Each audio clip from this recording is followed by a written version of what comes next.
Get ready. 3 seconds. 2 seconds. Start. The appellant has filed a suit for permanent preventive injunction restraining the defendant respondent from interfering with the possession of the appellant. The appellant alleges himself to be a tenant in the suit shop inducted by the defendant respondent as per a rent note dated 23/9/1994. The tenancy is seriously disputed by the respondent. At the trial, after having taken about 14 adjournments for adducing evidence, the appellant moved an application seeking production of the rent note from the custody of the respondent, which application was rejected by the trial court. On the next day of hearing, the appellant moved an application seeking leave of the court for production of secondary evidence of the rent note dated 23/9/1994, which application has also been rejected by the trial court. This order was challenged by the appellant by filing a civil revision before the High Court, which has been dismissed.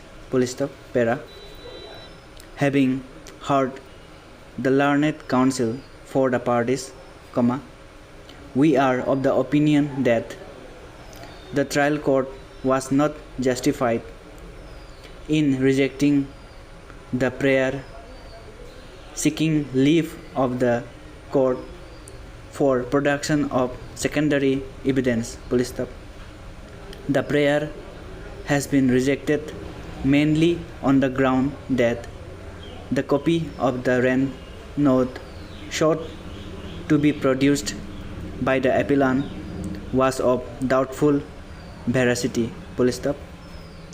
The trial court was not justified in forming the opinion without affording the appellant an opportunity of adducing secondary evidence.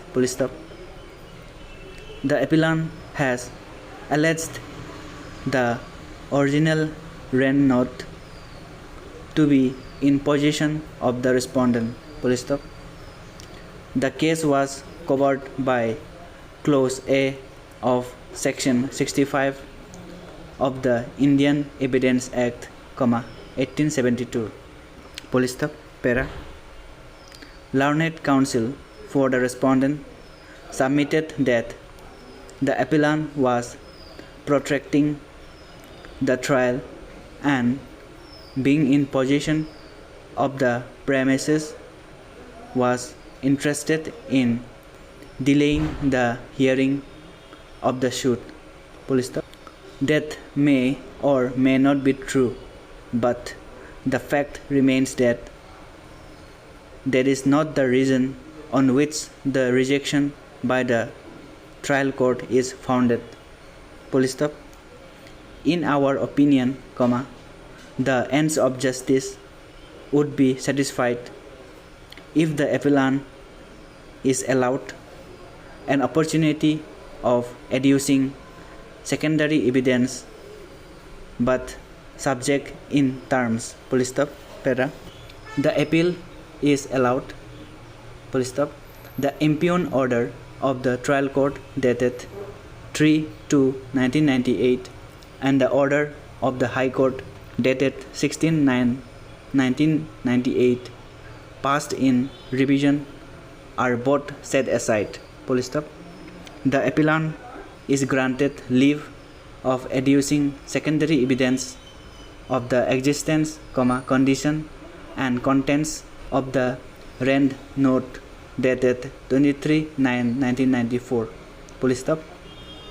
The trial court shall appoint a date on which the appellant shall have the liberty of adducing such secondary evidence as he may choose to do, but if he fails to adduce such evidence on the appointed date, he shall not be entitled to an adjournment for the purpose, The appellant shall also be liable to pay cost quantified at rupees 5,000 to the respondent,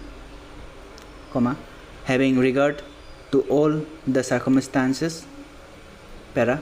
We make it clear that we have neither formed nor expressed any opinion touching the merits of the controversy in issue before the trial court.